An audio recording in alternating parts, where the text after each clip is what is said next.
right. So yeah, it's 7:30, guys. Welcome to this is the 13th session of Veteran ETA Roundtable. This evening, we're so fortunate to have Bruce Marks as our guest. He's going to be speaking to us about the SBA lending. Before I get into Bruce's background, just real quick, none of this is legal or financial advice.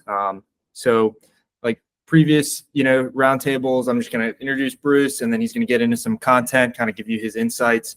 And then mainly, this is a great opportunity to throw your camera on, engage with someone like Bruce, who has so much knowledge and so much wisdom and just helpful insights into this, very difficult process. So please engage with Bruce. And if you, want to chat the group, I'm happy to moderate as well. But yeah, welcome everyone to Veteran ETA Roundtable. I think we're going at 155 members strong as of today.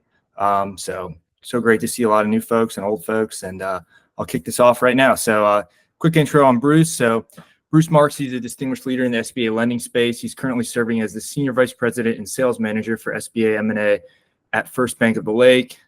He has had an incredibly impressive career, spending 35 years in business and lending. And Bruce has been instrumental in driving success for borrowers nationwide.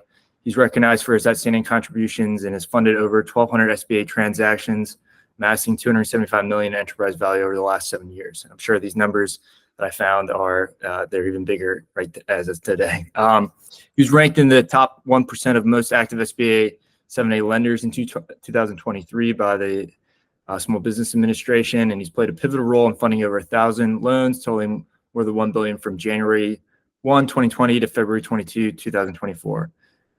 He also earned the Distinguished Service Award from the National Association of Government Guaranteed Lenders. Bruce provides exceptional service and expert guidance to buyers and searchers financing M&A transactions. Personal, experience. His approach is incredibly personalized. He takes the time to meet with folks that are interested in lending and really, educate you along the process. Has a real true focus on cash flow lending, speed to close, improving success rate. I know that he, I think we had Chandler Reed on, was at the second roundtable session. I know you work a lot with them, and everyone that I've spoken to that's worked with Bruce is just a wonderful experience, and he's incredibly helpful guy. Bruce holds a BS in finance from Salem State College and MBA in finance from Nova Southeastern University. He's completed business valuation training through NAVCA, and before his tenure at First Bank of the Lake, Bruce owned and operated small business consulting firm for 13 years. So Bruce also has been a small business owner, and now he helps folks with SBA lending. So we're so grateful, Bruce, for your time, and take it away. Thanks so much, Charlie. First and foremost, to the folks that are on the call, thank you. Thank you for your service to our country. I greatly appreciate you. Our bank greatly appreciates you, and we give some direct benefits to searchers that we lend money to who are veterans. So we can talk about that. But the purpose for me being on this call is basically to help you and answer some questions that maybe you have, try to put some clarity on the SBA process, what it's like dealing with SBA lenders, when to, engage with an SBA lender, and just some of the things that you might need. And like anything else, not every SBA lender is created equal, right? So you have those that are specialized in real estate. So here at First Bank of the Lake, we have different verticals. I head up, as Charlie said, the M&A vertical, but we have SBA lenders who are in the real estate vertical. We have SBA lenders that are in the franchise vertical. We have SBA lenders in the manufacturing vertical. So if you're inquiring and your goal is to purchase a business, you want to be dealing with the right type of SBA lender, right? So it's really important. It's like I always say, if you're hungry and you want Chinese food, well, you don't go to a pizza restaurant, right? So it's just not going to work out well, right? So same thing with SBA lending. So it's good for you to do your homework and do your research and find out who does the type of lending that it is that you are seeking. So if you're seeking an M&A transaction, you would ultimately want to speak to a person like myself who specializes in that. In dealing with searchers, I like to get in extremely early in the process, just because through my many, many years of experience, you're going to get up to bat a number of times before you actually get a hit in the SMB space, right? You're going to look at 2, 3, 4, 10, 20, 30 transactions. You might submit some LOIs. You might get a little traction on 1 or 2 of them. The seller might agree, and then you're going to start your due diligence, and then the deal's going to fall apart. It's just what happens. It happens all the time. So when it does, you want to be able to understand, well, if I made a mistake, what was my mistake? And you want to speak to an advisor, if you will, who's been through that process and understands it. And I think there's many factors, I think, that make me a little bit different from everybody else. I think we all have to believe that, but I also am a searcher, and I also own 3 businesses. So anything that you are going to go through or might be going through or want to go through, I've been there, done that. And I think that helps not only as a lender, but as a business owner. And I generally will have conversations with searchers, not so much around the SBA, because truthfully, the SBA loan is just the funding tool that we use to get the deal to the closing table. There's so much more in a low and middle market transaction that can and does go wrong that you want to, basically understand. And I'm going to give you an example. Last week, I was working with 2 searchers. They were both veterans. And this was our 4th call. And we really started to do a deep dive on the numbers. And so when I asked them how they were modeling their transaction, they said, well, we've gotten the last few years of the seller's P&Ls, and we've modeled everything around the P&Ls. I said, okay, do you have the P&Ls for 2023? Yes. Do you have the P&Ls for 2022? Yes. P&Ls for 2021? Yes. Do you have current P&Ls? Well, not till the end of June, but we've got the first quarter of 2024. I said, okay, so let's just take a look at, since most lenders are going to look at a 2-year historic track record, let's look at the 22 and the 23 P&Ls. So the searchers, again, both veterans, went through with me on a Zoom call like this on their model. And I then said to them, have you received the tax returns from the seller? We have, but we really haven't done a deep dive into them. And they said, is that important? And I said, yes, it's extremely important, because that's what the SBA uses. The SBA uses tax returns. And that's where a disconnect already starts, because what is a seller's objective? To pay the least amount of taxes and show the least amount of profits. But yet they want to sell the business on that basis. So I said, okay, well, let's take a, and I can't make this stuff up. So their offer was $4 million for this business. And it was based upon what the business did in 23, 22 and an average. And I said, all right, can you pull up the 2022 tax returns? And they did. And the 2022 tax returns showed $8.46 million, $8,460,000 in revenue, and cost of goods sold of $8,421,000. And so the margin was $200 and something thousand. The seller took $50,000. He had a few other expenses, and literally on line 21 of the 2022 tax returns showed $1,871. And I said, well, I think you guys are paying a rich price at $4 million, right? It's just, and you can't make this up.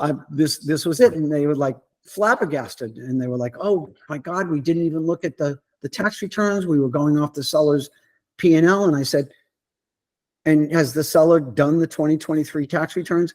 No, he's filed an extension. I said, well, there you go. So you've spent literally 4 calls with me, 3 months on this deal, only to have a call with me for 15 minutes and realize this deal is done. It's over. And the business brokerage firm that did the sim is a very well-known name, but a very well-known name that has a very poor reputation, and a deal that, frankly, I wasn't surprised with because I've never closed a transaction, having looked at 30 of them. But that's a learning moment for them, and one I would love to share with you. When you're starting to look at a transaction and you're going to decide that you want to enter into an LOI, and you've spoken with the broker and he's giving you a sim, and maybe you have, or maybe you haven't spoken with the seller, and they give you the P&Ls because they don't want you to have the tax returns until you submit an LOI or they accept an LOI. It's very difficult to understand and navigate what should be in that LOI if you don't have balance sheets. You don't know the amount of working capital that you need. You don't know if the business is seasonal or not. There's just so many aspects of a deal that you really need to have the guidance of an expert to talk to you, to even negotiate how do you structure an LOI, right? And so the point is don't be afraid to approach a lender. And if they are truly in it for you, and I am, this is not about me, and it's not about me making an SBA loan, it's about being impactful, making a difference. We have a saying, doing well by doing good. Then, you know, you're talking with the right folks because they want to make sure that they're doing everything that they can for you all to help get your deal to the closing table. So in process, find out, you know, if you're looking to buy a franchise and, you know, the franchise is, you know, $1 million or what have you, fantastic. I'm not the guy to talk to because I'm not an expert in that. But we do have somebody here at First Bank of the Lake who is, which I can refer you to. But if you call me up and say, hey, Bruce, I'm buying a, you know, small franchise, or you know, I'm going to start a franchise, and, you know, this is really my passion and what I want to do. Great. I'm not your guy. It's not what I do, right? So I'm going to refer you to the right person. If you say, hey, you know, I want to get involved in real estate and I want to make an investment in real estate and I want to go down that path. Great. I'm not your guy, but I'm going to refer you to the correct SBA lender who is, and who's an expert in that space. So it's just super important for you to do your homework, find out who the right people are to talk to, who's in the right vertical for you, and then, you know, engage with them. You know, I get this question a lot. Well, Bruce, you know, I don't have a lot of money, but I want to buy a business. I want to share a story with you. This was the best transaction that I've seen in the last 4 years. It was for a gentleman who was a Navy SEAL. And he came to me and he bought a business for $2.2 million, and it came with a piece of real estate for $1 million. So he bought this business for $3.2 million. Working capital closing cost, and it was a $3.7 million transaction. And he came to me and he said, Bruce, I've got $50,000. I'm going to raise $320,000 so I can meet the SBA's requirement of a 10% equity injection. The seller's not going to hold a note, and I'm going to buy this business. And I said, okay, how much is the business making? And he says, well, I've got the tax returns, and he pulls up the tax returns. And he bought the business for 2.2. He bought the real estate for $1 million. So 3.2. The business threw off consistently over the last 3 years, 1.4 million. And he bought it for 2.2. He invested $50,000 after his debt service because it was real estate and he had a 15 or 16-year loan. His cash flow after debt service was $990,000 in the first year for a $50,000 investment. And we closed that loan, and obviously, what could go wrong? Virtually nothing. I mean, the business could tank 50% and you'd still have plenty of debt service coverage. But it was one of the strongest deals that I've done, and he bought a $3.2 million business with $50,000. If it's a good transaction, if the transaction makes sense, if there's strong cash flow, it's not about the strength of your personal financial statement. That's not the determining factor. There's some folks on this call that I know, and one that we've worked with, and they will attest to that. It's not, don't ever be afraid that, oh, I don't have a lot of money, so I can't buy the business. That is just not the way it works. Don't let that stop you. There's a ton of searchers out there. There's a ton of veteran searchers out there. I have closed many, many transactions for veteran searchers. Happy, and everybody in the space is super collegial, willing to share, happy to talk about their experience, happy to give you referrals. It's just a great space. It's just the way it is. And people want to see other people successful in this space. It's not like what I call close to the vest. Everybody is certainly willing to share. They're willing to share their expertise, their knowledge, how they got done, who they did deals with, people that they spoke to, lenders that they worked with, good, bad, or indifferent. So a lot of people think, well, I don't have a lot of money, so I can't, get a $3 or $4 million SBA loan. That is just literally not the case. I want to share another story with you because everybody loves stories. And if you like stories and you don't follow me, you can do so on Twitter/X. My handle is @SBABmarks. And every Saturday I write stories like this, and they're inspiring. They're inspired by real life conversations that happen during the week. I have no idea from Friday to Friday what I'm going to write or when I'm going to write it. It's just all based upon conversations with searchers and veterans that I have during the week. So this one young guy came to me, he was coming out of a private equity group. He's 29 years old. He's got a personal financial statement, not more than $80,000. He comes to me, he says, Bruce, I've entered an LOI for $7.1 million to buy a business down south. And I said to him, okay, tell me a little bit about your deal structure. He said, well, I don't have much money. I'm putting in $30,000, but I'm going to raise almost $1 million to put into this deal. All in, it was a $7.9 million transaction. So we actually had to give him a pari passu loan, which means a conventional loan on top of the SBA loan. So 29-year-old kid, net worth under 80,000, buying a $7.9 million business. We closed that deal, done, on the books, phenomenal. And 6 months later, he goes and he pulls down his competitor for $16 million with an SBIC loan. And now literally controls the state he's working in the business that he has. Unbelievable. And he's now 30 years old. And he's got an enterprise value. I would tell you the business is probably worth combined $30 million. 30 years old. So that's just real life stories, right? So it can be done. It has been done. If you're thinking about using an SBA loan, yes, you will have to personally guarantee the debt.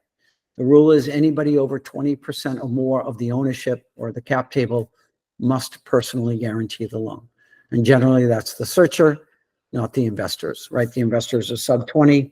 because they are making an investment. They're not going to be owning or operating the business. But you as the searcher would, and you will have to sign a personal guarantee. And if you have no assets, you have no assets. But again, my bank, we talk about this all the time. It's pretty clear. SBA is a pure cash flow lender. It doesn't matter what collateral you have or if you have collateral at all. But it absolutely is determined upon the strength of the cash flow, for sure. So I call it the 3 G's of a good deal. If we're lending to good people, buying a good business with good, strong cash flow, there's a very strong likelihood that that deal is going to get done.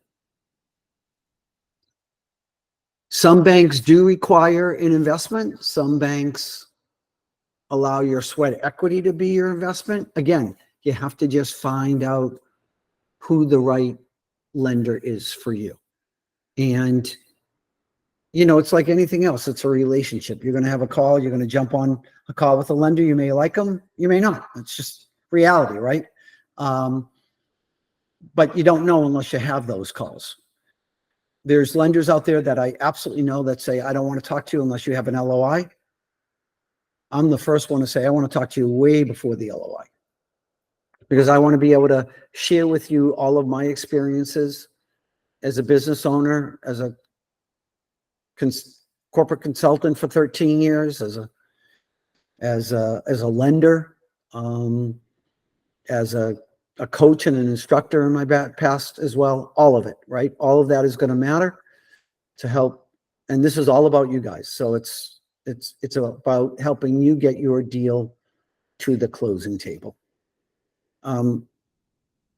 As far as SBA is concerned, there are rules and regulations, but that's what I'm here for. And I have a saying, I tell my sisters, I'm happy to walk down the aisle with you. I'll hold your hand.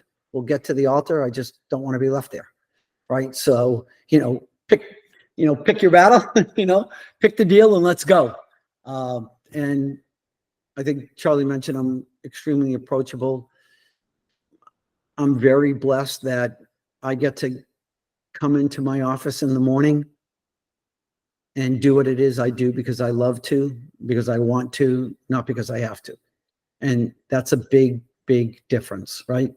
To Charlie's point, my day normally 5 days a week starts on the tennis court. Come back, take a shower, grab my coffee, and have my first searcher call at 10 o'clock pretty much every day, and have generally between 2 or 3 a day. That's what my day looks like. I'm on the phone.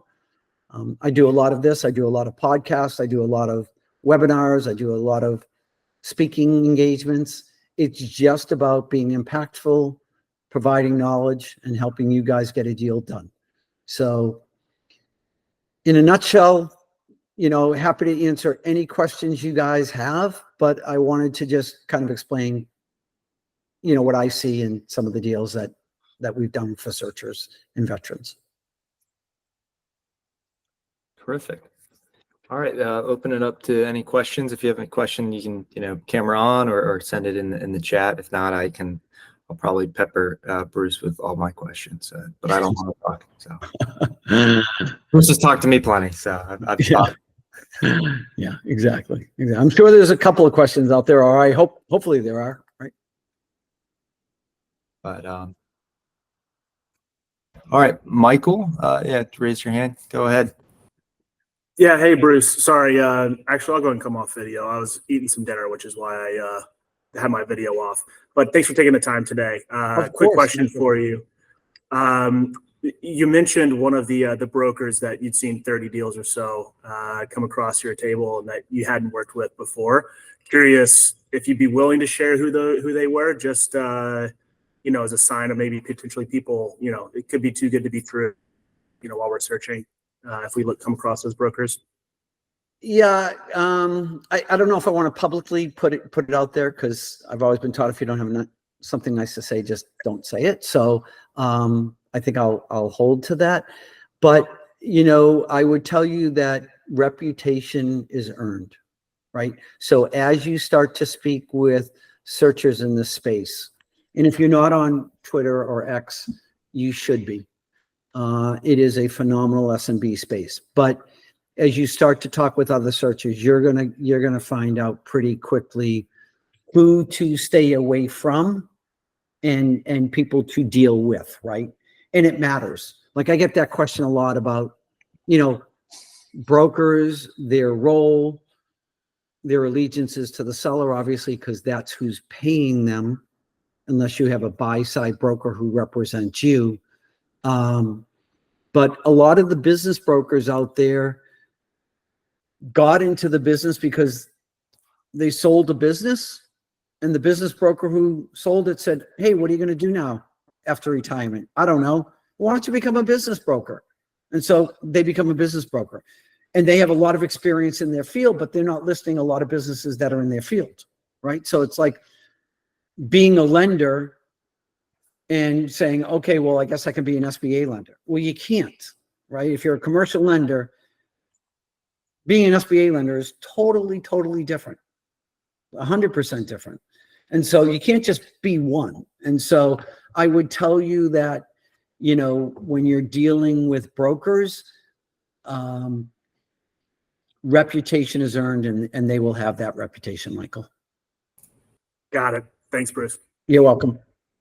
All right, great. Thanks, Michael. It looks like Jerry has a question. I didn't really have a question, but first, hey, thanks, Bruce, because a lot of the stories that you told about that also applied to my deal, so I really appreciate everything you did on that. And then I really raised my hand just for Michael there, just to add to from my limited experience, both as a broker and then a lot dealing with a whole lot of brokers. Your first clue will be looking at the SIM, and then just your interactions with them. So it's just kind of the wild, wild west when it comes to brokers. There's the whole gamut of craziness out there. But I mean, my first clue has always been looking at the SIM and seeing what's really in it, and that'll tell you a lot. Yeah. I guess, Michael, what I can say though is this: the firm that I was referring to does a beautiful job on their SIM. It is very, very well done.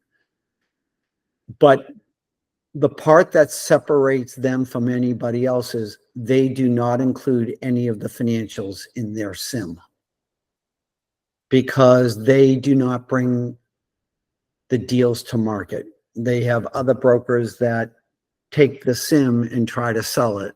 And literally, I've looked at 30 of their deals and have never done one. So I can tell you that the company does a wonderful job on the marketing aspect for the seller, does a beautiful presentation, but you can recognize their SIM right away because they do not include any financial information. And I don't know how you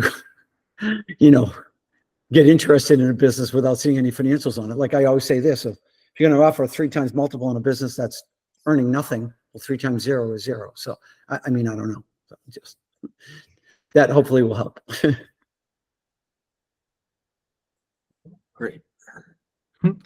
I got a quick question, Bruce, kind of more granular. I guess with the most recent SOP and just some kind of trends in deal structure, I don't know if you could kind of speak to things that you think are really beneficial and working, or things that you see searchers come to you and say, well, I'm going to do this, and then I'm going to do equity roll, and then we're going to do an FREORG, and we're going to, and they start talking about all these. Like, when is it too much? What are kind of some things that you said, like, hey, like this is about cash flow. If it doesn't pencil, it doesn't pencil. And then conversely, what are some like really good kind of deal structure things to keep in mind for some of the folks here when they're trying to get their deal to pencil? Yeah, great question. So we approved a loan for a searcher about 6 weeks ago. And right in the LOI, 5 lines down, this transaction will be an FREORG. Big bold letters, boom, set on it. Okay, we go through everything, deal gets done, we get the loan approved, we issue them as a commitment letter. 4 days go by, I don't get the commitment letter back. So I call the searcher, and I know obviously something is wrong if I'm not getting the commitment letter back after 4 days. I said to him, hey, what's going on? I haven't got the commitment letter back. He goes, yeah, the seller is having angst over this F reorg. The seller signed it, but the seller signed something he knew absolutely nothing about. Didn't understand it, didn't understand the language, didn't understand. I guess maybe he figured, I don't understand it. I guess it won't be there. Literally. And the searcher calls me up and he's in a panic. I don't think this deal is going to happen now. I said, well, before you do that, fortunately, I know the best person for you to call. He's a guy that super, super knowledgeable, the most experienced guy I know in tax, law, and things of that nature when it comes to that. He'll be able to work with your seller, but make sure the seller is got his advisors with him. The broker, the CPA, the attorney.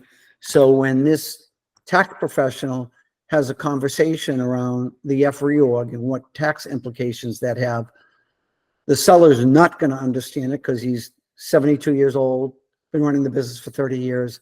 They don't even know what that terminology means, right? They took my advice, they did it, they worked it out, and the deal now is getting ready to close. But there's going to be language in there, and you guys are going to be the smartest guy in the room because the seller just doesn't have any experience, and he just doesn't know. With the new SOP changes, the SBA allows a seller note to be on standby for 2 years and then amortized over 8. It cannot have a balloon if it's going to act as equity. So it's either got to be 2 years full standby with an 8-year amortization on top of that for a total of 10, or interest only for the first 2 years if it has prior cash flow, and then amortized over another 8 for 10. But it can't have you can't do, I'm going to do 2 year standby and a 5-year balloon, and that's going to count as equity. It's not. The SBA is not going to count that as equity. Not have a balloon in it. But it allows you to use the seller note as a part of equity. The SBA will allow you to have a seller roll some equity. Like in California, if you're buying an HVAC business and the owner's got to be a licensed owner, right? Because that's the rule in California.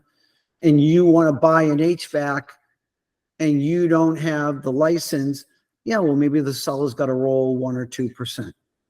And the SBA now allows for that. But just remember now, he's going to be an owner of 1 or 2%. And it's interesting, I had the opportunity to get together a few months back with 3 searchers on a Friday that I had went to. And one of the searchers had been in business for about 1 year and 2 or 3 months. One of the searchers for about 8 months, and one of the searchers for 3 months. And I asked them, knowing what you know, and now if you could go back and do it all over again and the seller could roll equity and you could allow him to do that, would you?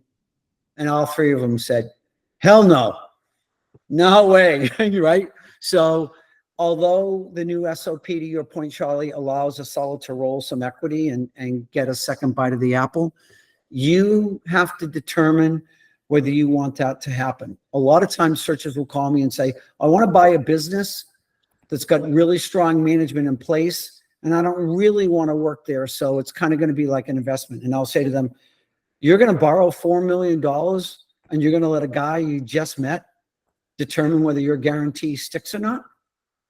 Wow. You want to take about a risk? Man, you guys got to go to Vegas, because that's as risky as it gets. That's the last thing that I would do. And in fact, with SBA, they do not lend for investment purposes. So if you come to me and you say, I live in California and I'm buying a business in Dallas and I'm going to commute back and forth, well, good luck with that. That's not going to work. We're not going to do that deal. You've got to move there. You've got to run the business. We're lending the money to you. You don't know what you don't know. Trust me as a business owner. If you don't, call Jerry and ask him what it's like to be a business owner and what his thoughts were. And I use that all the time, Jerry, about your example about an absentee loaner and how great that is. And then you get in there and you realize, it's not so great. So there's folks on here, there's folks I'm sure that you know that have now pulled down a business. Can't rely on anybody but yourself, bottom line. And you're guaranteeing the loan. and the SBA is counting on you to pay them back, as is the bank, as is your family, not somebody else. So, Charlie, I hope that addressed maybe some of the points on SOP. That was terrific. And I was just putting in some notes on kind of broadly, I'm not a tax lawyer, but broadly kind of what an F reorg means. But yeah, definitely second what Bruce is saying, talk to a good tax lawyer, and I'm sure Bruce will point you in a great direction if you have questions. Got plenty of, there's 338 H10s. Yeah. There's all tax strategies that you can use, but you, as part of your deal team, you want to make sure you have a really good tax guy. Want to make sure you have a really good lender who's not just an SBA lender, but who understands business and more. I look at myself, when people ask me what it is I do, I tell them I help buyers finance low and middle market transactions. I never mention SBA because SBA literally is just such a tiny piece of what it is that I do. Just tiny, tiny piece. It's much more about deal dynamics, making sure you de-risk the deal, making sure you're buying a good business, making sure that the cash flow makes sense, making sure you're not going to get into trouble, because first and foremost, you got to pay yourself, you got to pay the bank, maybe you got to pay the lender, maybe you got to pay some pref, got to pay Uncle Sam. If you're buying $1 million, $1.2 million, $1.3 million business, safe to assume you're going to have some taxes, right?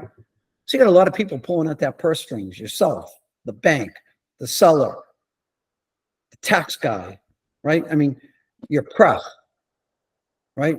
And then you have money to what? Operate the business, right? So there's a lot going on there. You really got to make sure.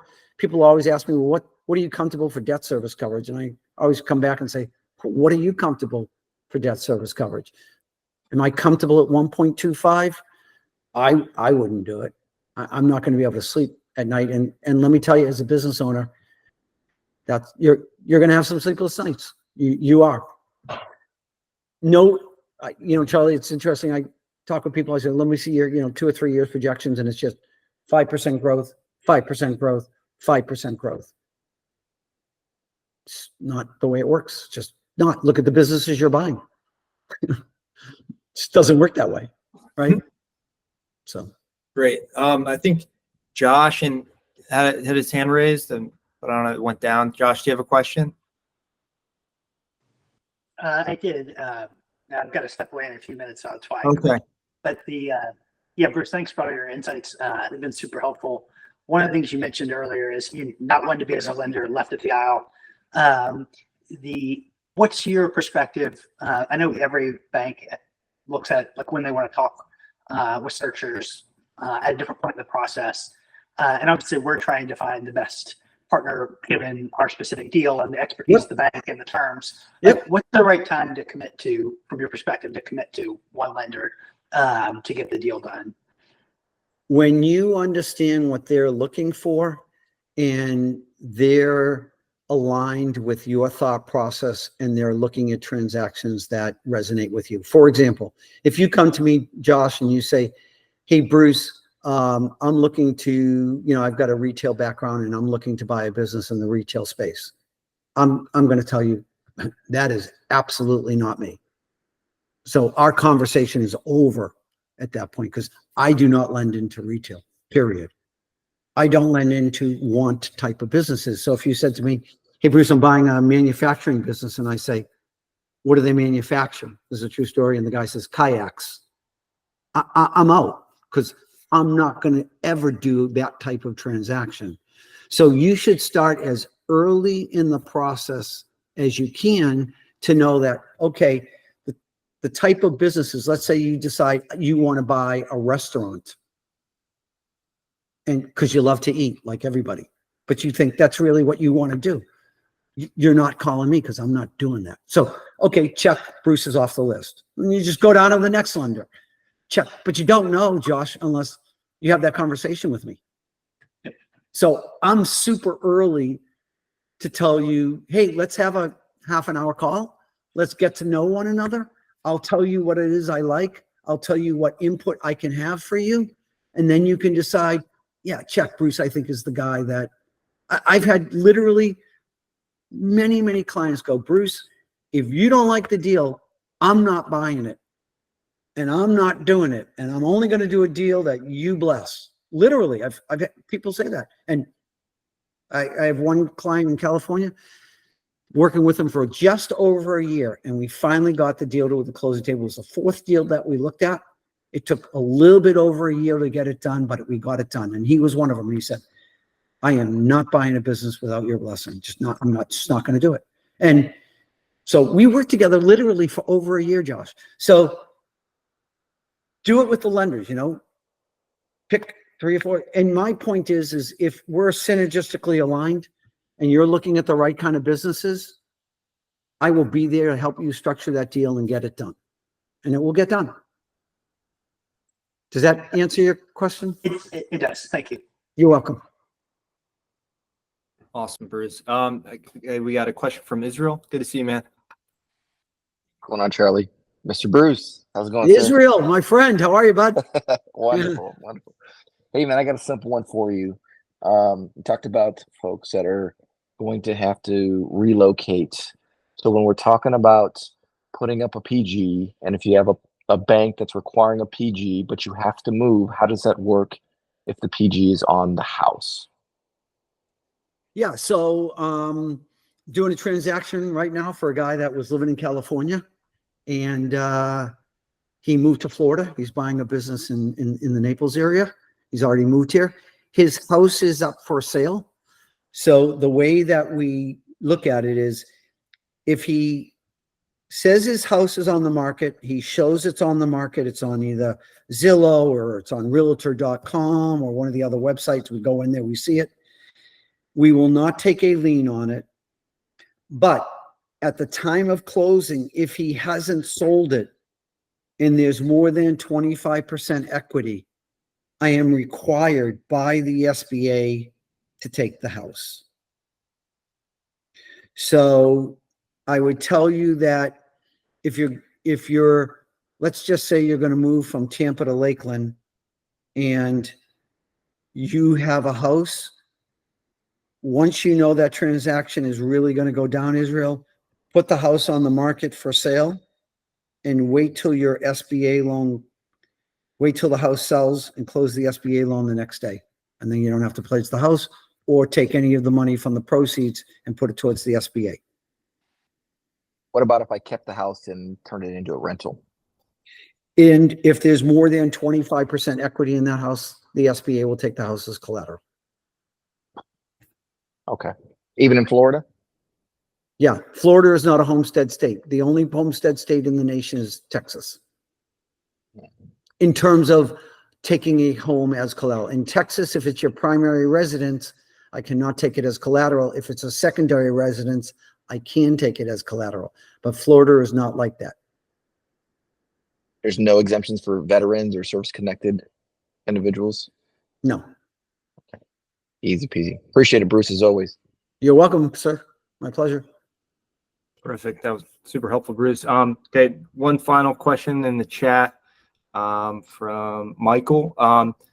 Couple specific questions. Can you have a seller note count towards equity on a partial buyout? Trying to confirm that in order for a seller note to count towards 10% equity requirement, you either have partial full year to standby, 2-year standby with 8-year amortization following the standby, or you can't have 8-year amortization with a balloon payment at the end of year 5 and have it count as part of the 10%. Correct. There can be no balloon payment whatsoever in the language to count as equity.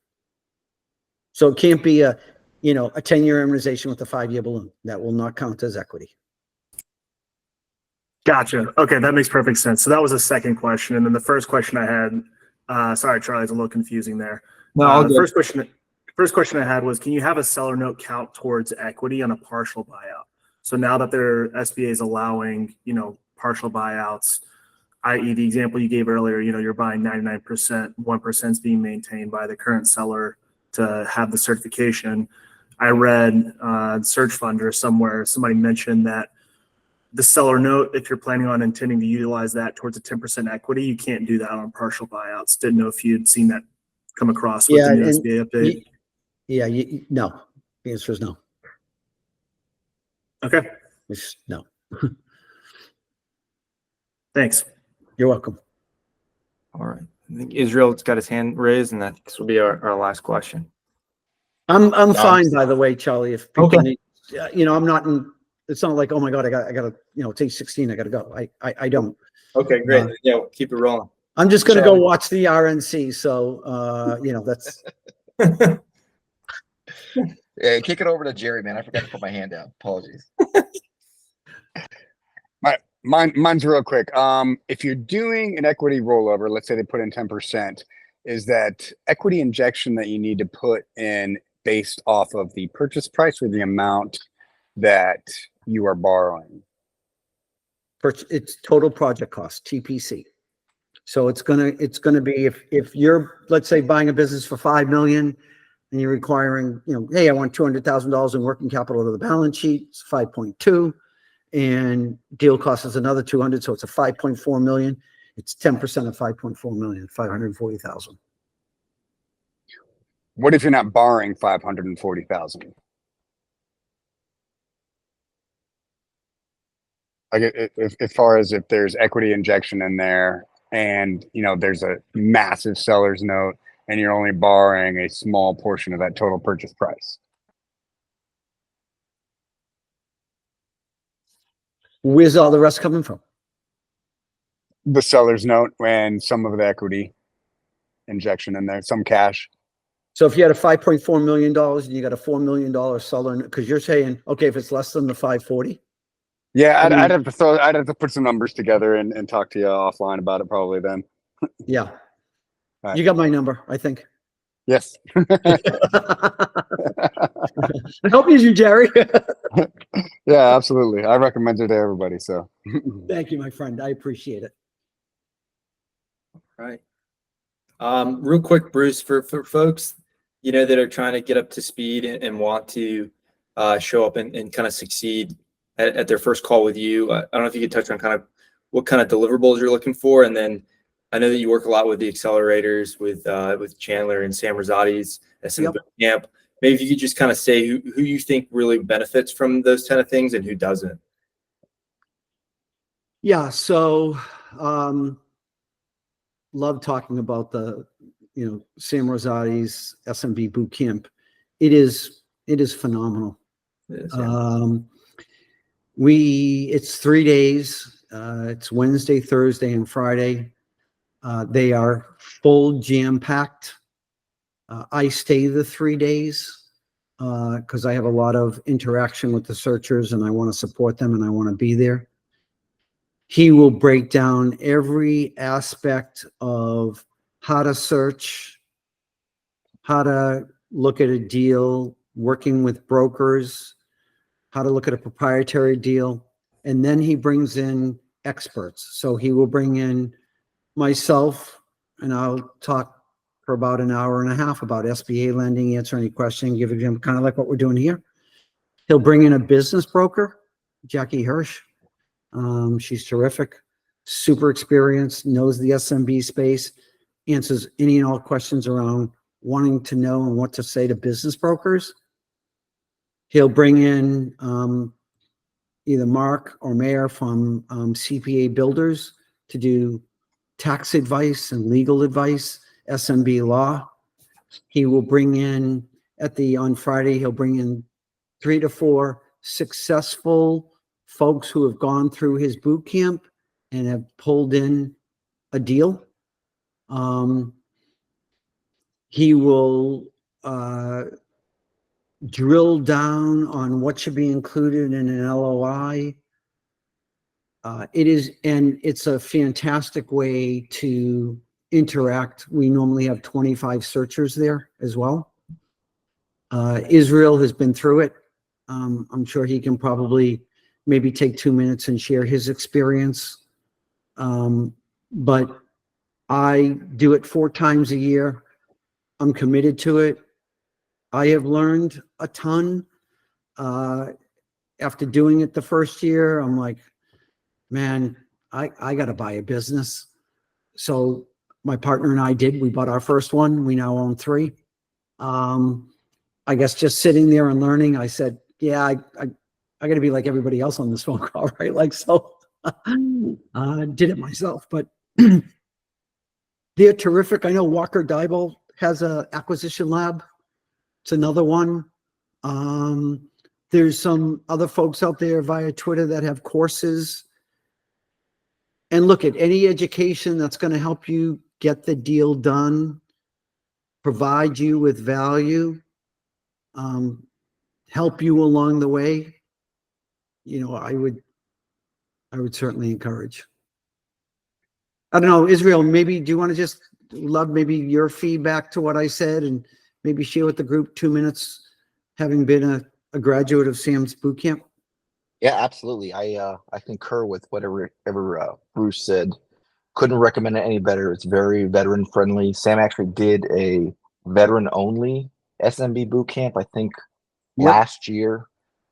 Very successful. There's always vets in every class.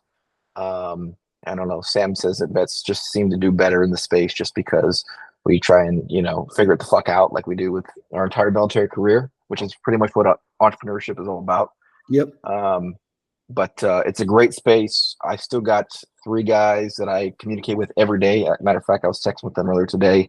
One of them is Anthony Trollop. He's a graduate, bought another business. He's on a second business. Another guy specializes in finance. Another guy's here local with me in Tampa. We get together about once a month and go golfing. So it's a great, as Bruce said, it's one of the spaces where people just want to see other people succeed and help each other out. And there's nothing, between me and a couple other searchers in Tampa, we share deals and talk crap on brokers and know the firms that Bruce is talking about that just have bad reputations. So it's it's just a great space to be in and just building that community and helping each other out. Is really what it's all about. And Sam, I think, is one of the best to do that. Just he's got a teaching heart, and he's not above it. So yeah, great. Thanks, Israel.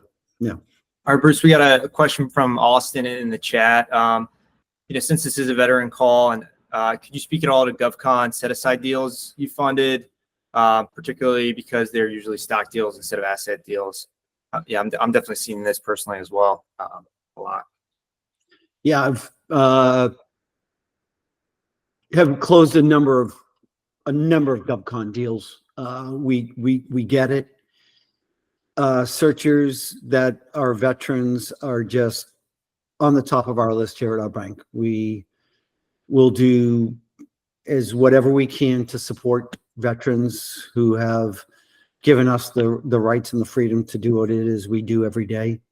We waive our packaging fee. Most lenders charge a $2,500 packaging fee. We waive that, and we give really good rates to veterans as well to help as much as we can when we can. So very much understand the GovCon space, very much understand the Stockdale. We're fine with it. Yeah. Bruce, do you see? Sorry to interrupt. Did you see I think I spoke with Jerry about this recently, and I spoke with some other folks as far as the SDV SOB certification and some of kind of the whenever you're dealing with the government, right? There's going to be some pain in the ass situations with getting contracts moved over.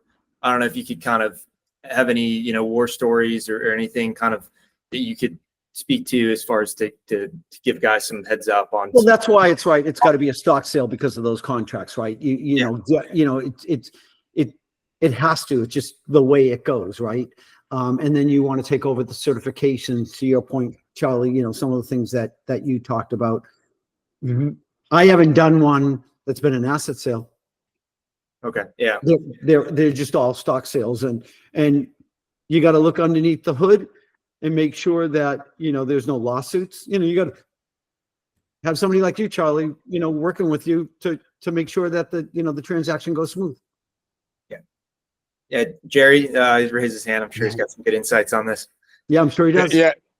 No, I just wanted to offer, myself up. If anybody has any questions about GovCon, because that was my deal that I did with Bruce was a GovCon deal, and I've got a ton of lessons learned from it, and so I've learned more about GovCon over the past 4 months than I ever thought.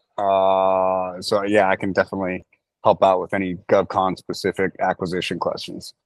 Awesome. Terrific. Thanks, Jerry. All right.